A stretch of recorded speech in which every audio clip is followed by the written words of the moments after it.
नमस्कार, नमस्कार, नमस्कार दोस्तों। मैं Nikhilesh Jain Hindi chess base India channel पर आप सभी का हार्दिक अभिनंदन करता हूं। दोस्तों, अनीश गिरी का सपना पूरा हो गया है। अनीश गिरी ने आखिरकार टाटा स्टील मास्टर टूर्नामेंट का खिताब जीत लिया। 2 साल पहले भी वो खिताब जीतने के बेहद नज़दीक पहुंचे थे, पर टाई ब्रेक में वो वॉन फॉरेस्ट जॉर्डन से हार गए थे। आज उन्हीं वॉन फॉरेस्ट जॉर्डन की वजह से उनको खिताब जीतने में मदद मिली, क्योंकि जॉर्डन ने जो है सबसे आगे चल रहे अब्दू सत्तारोव को पराजित कर दिया और उसकी वजह से अनीश जो है आधा अंक की बढ़त के साथ 8.5 अंक बना करके खिताब जीतने में कामयाब रहे। कार्लसन ने आखिरी राउंड में अर्जुन को हराया, लेकिन उसका उनको टाई ब्रेक तक पहुंचने नहीं मिला, क्योंकि अनीश ऑलरेडी आगे निकल गए थे। तो अंतिम राउंड में प्रज्ञानंदा ने ड्रॉ खेला वेस्ली सो से, गुकेश ने ड्रॉ खेला विंसेंट केमर से, डिंग लीरेन ने करवाना से ड्रॉ खेला और इस तरह से परिणाम रहे और अनीश गिरी का हुआ सपना पूरा। और यहाँ पर आपको बता दूं कि वर्ल्ड रैंकिंग पे इस टूर्नामेंट का काफ़ी असर पड़ा है। कार्लसन, जिनकी लगातार 2 हार के बाद थोड़ा सा ज़्यादा नुकसान हो रहा था, रिकवर किया 2851 पर। कोई चैलेंज देने वाला नहीं है वर्ल्ड नंबर 1 के स्पॉट को दूर दूर तक। सबसे ज़्यादा रेटिंग का नुकसान इस टूर्नामेंट में किसी को हुआ है तो वो है डिंग लीरेन। उनको 23.4 अंकों का नुकसान हुआ है और वो 2787 पे पहुंच गए हैं इस टूर्नामेंट के बाद। अनीश गिरी सबसे ज़्यादा फायदा उठाने वाले खिलाड़ियों में रहे हैं, 2780 पे पहुंच गए हैं करीब करीब टूर्नामेंट जीतने के बाद। वेस्ली सो वहीं के वहीं, मतलब 6 अंकों का फायदा हुआ है। करवाना वहीं के वहीं रहे हैं और उसके बाद रिचर्ड रापवर्ट भी जो रेटिंग थी उनकी वही मेंटेन की है, तो अरोनियन ने भी वही रेटिंग मेंटेन की है। लेकिन अब्दू सत्तारोव सबसे ज़्यादा रेटिंग गेन करने में कामयाब रहे। 20.5 अंकों के बढ़त के साथ वो 2733 पे पहुंच गए हैं, 18वें नंबर पर वर्ल्ड के पहुंच गए हैं। भारतीय खिलाड़ियों को प्रज्ञानंदा को 6 अंकों का फायदा हुआ है, और लेकिन गुकेश के बारे में बात करेंगे तो गुकेश हाल यहाँ पर आप गुकेश के पहले परम मकसूदलू को देख लीजिए, वो 2728 पे पहुंच गए, 10 अंक उन्होंने बढ़ाए हैं। उसके बाद अगर हम बात करेंगे डी गुकेश की यहाँ पर, तो डी गुकेश को नुकसान जरूर हुआ है। वो 29वें नंबर पे पहुंच गए हैं, लेकिन जिस तरह से शुरुआत हुई थी लगातार 3 हार के बाद, उन्होंने काफ़ी हद तक संभाल लिया है और 7 अंक उनके घटे हैं और 7 अंकों के घटने के साथ वो 2718 पर हैं फिलहाल, और इंडिया नंबर 3 है अभी।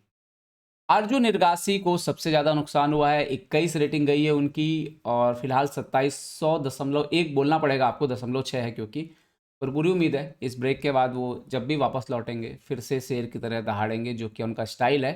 ये बहुत ही टफ टूर्नामेंट था दोस्तों, 13 राउंड का क्लासिकल मैच खेलना, कितनी एनर्जी लॉस हो जाती है। आप वो टाटा स्टील के यूट्यूब चैनल पे जाओ और खिलाड़ियों के इंटरव्यू देखो, गुकेश का इंटरव्यू देखो, कितनी थकान है हर खिलाड़ी के चेहरे पे, और ख़ासतौर पे जो युवा खिलाड़ी हैं, क्योंकि पहली बार इस तरह का एक्सपोजर उनके सामने था, तो ये अभी उनको स्टेमिना पे भी काम करना पड़ेगा अपने। बहुत सारी चीज़ें हैं जिन पे अभी इन खिलाड़ियों को धीरे धीरे उस सेक्टर पे भी काम करना पड़ेगा, अपने स्टेमिना को और इम्प्रूव करना पड़ेगा। खैर, अब बात करते हैं अनीश गिरी की। अनीश गिरी जो कि भाई छा गए, वाकई छा गए, खिताब जीत लिया और अच्छा खेले पूरे टूर्नामेंट में। एक आधा अंक से पीछे चल रहे थे आप देखो, और उन्होंने लगातार जीत दर्ज की, बहुत सारे मैचेस जीते, बेहतरीन मुकाबले जीते और मैग्नस कार्लसन को 12 साल बाद हराया भाई, तो उसका भी तो एक प्रकार से आइसिंग ऑफ द केक यही हो गया कि टाटा स्टील टूर्नामेंट उन्होंने जीत लिया। अब देखते हैं वो मुकाबला रिचर्ड रापवर्ट से आखिरी राउंड में खेल रहे थे यहाँ पर अनीश गिरी, और E4 से शुरुआत की। अनीश सफ़ेद मोहरों से खेल रहे थे, E4 C5, night F3 D6 D4 C into D4, night into D4, night F6, night C3, night C6 यहाँ पर। सो बिशप G5 खेला यहाँ पर अनीश गिरी ने। अच्छा, यहाँ पर अगर आप देखोगे तो सिसिलियन में रिचर्ड राउजर वेरिएशन है, यहाँ पर G6 जो है वो बहुत ही रेयर खेला जाता है, जो कि रिचर्ड रापोर्ट ने खेला। यहाँ पर नेचुरल मूव जो है सबसे ज़्यादा E6 है, BD7 है, क्वीन B6 है, A6 है, इवन E5 है, बट G6 थोड़ा रेयर खेला जाता है। अनिश ने यहाँ पर जो सबसे ज़्यादा वेरिएशन खेला जाता है वही सिलेक्ट किया, bishop into F6, E into F6। अब इस आपने अपना बिशप ओपनिंग में क्यों दे दिया? अब इसका सीधा सा फंडा ये है कि एक तो हमने आपका ये पॉइंट डबल कर दिया और दूसरा ये पॉइंट सिंगल कर दिया, आइसोलेटेड कर दिया, और यही टारगेट रहने वाले हैं पूरे गेम में अनिश गिरी के। बिशप B5 खेला यहाँ पर अनिश ने, अटैक किया C6 के नाइट पर, आप देख सकते हो यहाँ पर, और तो BD7 नेचुरल मूव है। फिर बिशप C4 खेला, डायरेक्ट बिशप C4 भी खेल सकते थे, बट ये भी एक तरीका है खेलने का जो काफ़ी पॉपुलर है। बिशप G7 यहाँ पर खेला ब्लैक ने। So now night into C6 यहाँ पर एक्सचेंज करते हैं BC6। अच्छा, इस गेम में आपको एक चीज़ दिखेगी कि ब्लैक को बहुत एक प्रॉब्लम जाएगा, इस बिशप को कहाँ से खिलाया जाए। अच्छा, ये बिशप जब तक इधर बैठा है, तो बहुत ज़्यादा जो है वो अच्छा नहीं करता हुआ नजर आएगा इस पोजीशन पे जब बिशप यहाँ पर बैठा हुआ है। तो उसको बार बार रीलोकेट करने का जो है वो प्रॉब्लम गया इस पूरे गेम में रिचर्ड रापोर्ट को। ओके, कैसल किया यहाँ पर अनिश ने, उन्होंने भी कैसल किया, क्वीन D3 यहाँ पर आए। ओके, रुक C8 एंड नाउ यहाँ पर वाइट खेलता है night D5। Okay, night D5 जो है वो नॉवेल्टी है, मतलब इससे पहले जो मैच खेला गया है उसमें बिशप B3 खेला गया है मूव, जो इससे पहले लास्ट मूव खेला गया है उसमें बिशप B3 मूव खेला गया है। और अनीश ने यहाँ पे खेला नाइट D5। ओके, नाउ रुक E8 C3 बिशप D7। अच्छा, ये फिर से वो देखिए उन्होंने रिलोकेट करने की कोशिश की क्योंकि यहाँ पे बिशप ज़्यादा कुछ कर नहीं रहा है। Okay, bishop D7। और दूसरा ये कि इस रुक को आपको अगर ओपन फाइल का थोड़ा भी फायदा लेना है, आपका एक आइसोलेटेड पॉन है तो जिसकी वजह से आपको एक ओपन सेमी ओपन फाइल मिला हुआ है, तो आपको उसका फायदा भी उठाना है। Okay, so now bishop B5 यहाँ पर अनीश खेलते हैं और एक्सचेंज ऑफर करते हैं। अब ये थोड़ा सा एक इंटरेस्टिंग मूव था कि अगर आप एक्सचेंज एक्सेप्ट कर लो, बिशप B5 क्वीन B5, और अगर आप रुक E4 मारोगे तो क्वीन B7 के बाद वाइट बेटर है क्योंकि रुक B8 नहीं आ रहा है बिकॉज ऑफ नाइट F6, और आपका ये जो है ये हैंगिंग है आफ्टर बिशप F6 और क्वीन F6 के बाद क्वीन E4 आ रहा है। तो उन्होंने यहाँ पर खेला वापस बिशप C6। ओके, अनीश वापस बिशप C4 खेलते हैं और रिचर्ड जो है वापस बिशप D7 खेलते हैं। डेफिनेटली अगर अनीश को खिताब जीतना था तो उनको यहाँ पर कुछ ना कुछ दूसरा मूव कंटिन्यू करना था, उन्होंने रुक F1 खेला और अब रिचर्ड खेलते हैं F5। ओके, F5 के बाद ऐसा लगता है कि उनका प्रॉब्लम ऑलमोस्ट सॉल्व हो रहा है क्योंकि ये बिशप भी खुल गया है यहाँ पर। Okay, bishop B3। लेकिन अगर आप ध्यान से देखोगे इवन ये पॉन यहाँ पर एक्सचेंज हो भी जाता है तो ये वीकनेस जो है D6 पे वो अभी भी बनी हुई है।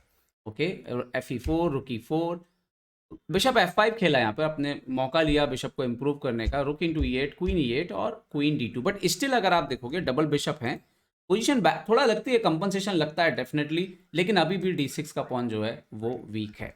ओके, यहाँ पर बिशप E6, सो नाउ रुक D1 क्वीन D7। तो अभी स्टैंडर्ड यहाँ पर ऑपरेशन किए उन्होंने, अपने पहले पीसेस को ठीक करना चालू किया। हर पीस को आपको अच्छी जगह रखना है जहाँ पर इस पॉन के खिलाफ आप आक्रमण कर सकें। D5 का स्क्वायर नियंत्रण में रखना है, तो वो पूरी तरह से आप देखिए व्हाइट के पास कोई वीकनेस ही नहीं है, जबकि ब्लैक के पास अभी भी D6 को डिफेंड करना है। ओके, अब यहाँ पर अनीश H3 खेलते हैं। डेफिनेटली आइडिया है कि कभी भी ये बिशप G4 वगैरह भी जो है परेशान ना करे, किंग के लिए ऑलरेडी एक जगह बन जाए। नाउ यहाँ पर रिचर्ड ने किया B5। अब अनीश खेलते हैं क्वीन F4 और D6 पे अब प्रेशर देना शुरू करते हैं। अब देखिए फ्यूचर में जब नाइट मूव होगा अगर, तो D6 पे प्रॉब्लम है। ओके, यहाँ पर रिचर्ड ने खेला रुक C5। नाउ नाइट E3, अभी D6 का पॉन मर रहा है, सो बिशप E5 खेला, सो क्वीन E4। यहाँ पे वापस जा सकते थे बिशप G7, पर उन्होंने खेला किंग G7। ओके, और ये किंग G7 की वजह से एक एक्स्ट्रा मूव जो है वो टेम्पो के साथ मिलती है यहाँ पर अनीश गिरी को, और ऐसा लगा कि इसके बाद जो एक्यूरेसी लेवल है, मतलब जो सटीकता के साथ अभी तक खेलते आ रहे थे रिचर्ड रापोर्ट, उसमें कमी आना इस पोजीशन के बाद से शुरू हो गई। क्योंकि पहले तो F4 मिला, बिशप F6 जाता है, एंड नाउ अनीश को यहाँ पर G4 भी मिल गया। तो ये जो थी वो काफ़ी आक्रामक पोजीशन यहाँ पर बन गई थी। यहाँ पर एक बार फिर से मैं, कई बच्चे रहते हैं वो बोलते सर ये तो किंग वीक हो रहा है, किंग कमजोर हो रहा है। कई छोटे बच्चे मेरे से पूछते, तो मैं उनको बार बार एक ही चीज़ समझाता हूँ कि राजा कमजोर तभी है जब सामने वाला उस पर आक्रमण कर पाए। तो अगर सामने वाला उस पर आक्रमण ही नहीं कर पा रहा है तो राजा ओपन पोजीशन भी है, चांसेस हैं कमजोर होने के, पर फिलहाल तो कमजोर जो है वो नहीं है। ओके, G4 H6 किया यहाँ पर ब्लैक ने। नाउ यहाँ पर वाइट खेलते हैं bishop D5 Anish Giri, and now bishop D5। अच्छा, यहाँ पे एक इंटरेस्टिंग मूव था कि एनालिसिस पे पता लगता है कि ये इंटरेस्टिंग मूव हो सकता था। बिशप E6, क्वीन से तो मार नहीं सकते, पॉन D6 का डायरेक्ट मर जाएगा एक्सचेंज के बाद। तो यहाँ पर Fe6 ही मारना पड़ेगा, sorry Fe6 and then H4, क्योंकि बिशप H4 नहीं मार सकते because of queen D4 check, और उसके बाद किंग कहीं पे भी हटे आप, बिकॉज ये पॉन पिन है, आप क्वीन जो C5 मारोगे वो पॉन से मारेंगे तो उनका क्वीन मर जाएगा। सो ये एक ट्रिक था। तो खैर अनीश ने सेफ खेला, bishop D5, bishop D5 exchange हुआ, नाइट D5, रुक C4 आए, तो नाउ क्वीन F3। यहाँ पे ना पोजीशन करीब करीब फिर से इक्वल हो गई थी। क्वीन E6, अनीश ने F5 किया तो उन्होंने मारा, यहाँ पर गुड मूव था, नाइट F4, क्वीन को बचाइए, सो नाइट H5 चेक यहाँ पर। और ये वो पोजीशन है जहाँ पर रिचर्ड को किंग G8 खेलना है, और खेलना भी चाहिए था, बट मुझे नहीं पता कि रिचर्ड ने कैसे ये चाल मिस की। और एक बार फिर से मैं यहाँ पे मेंशन करना चाहूँगा कि इतना लंबा टूर्नामेंट खेलने के बाद क्लासिकल अच्छों की ताकत निकल जाती है, और वो बोर्ड पर दिख रहा था। अब देखिए यहाँ पे अगर ये मैच चलता तभी मैच चलता, लेकिन जैसे उन्होंने किंग G6 खेला, अब आपकी बारी है, क्या खेलोगे यहाँ पर? ये गलत चाल है, डिफ्लेक्शन आ रहा है यहाँ पर। रुक इंटू D6, आप तो मार ही नहीं सकते क्वीन से, क्योंकि मेट हो जाएगी सीधे।